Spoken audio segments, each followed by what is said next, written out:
Hey Eagles fans, this is a question that keeps coming up this offseason. I know that I've been thinking it and wondering how it's going to play out. Will the Eagles re-sign Darren Sproles?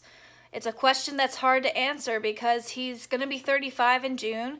He's coming off an ACL and a wrist injury that was caused during the Giants game week 3 last year.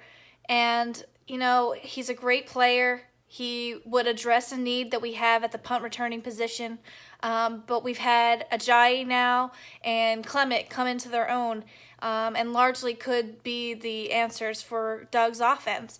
You also have Pumphrey, who's hopefully going to address, the different things that he brought to an offense with his career. He's young. He was on IR last year as well, so we really don't know what we're going to get with him, but the goal was to have him address the Eagles' position that Sproles added to the offense.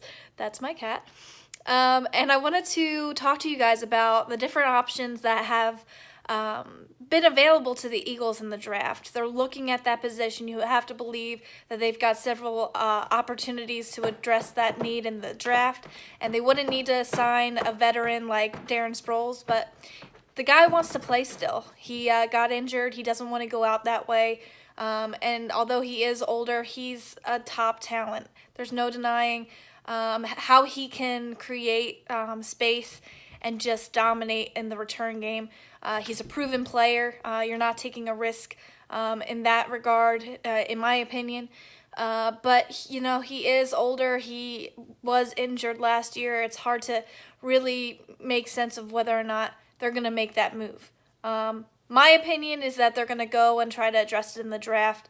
But say the guys, that they like aren't there anymore, or a better talent is available when they thought they would have addressed it in the draft.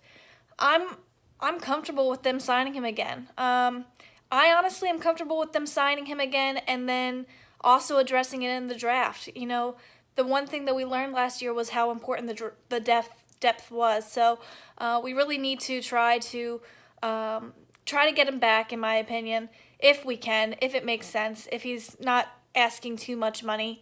The cap situation is important to remember, but otherwise, what do you guys think?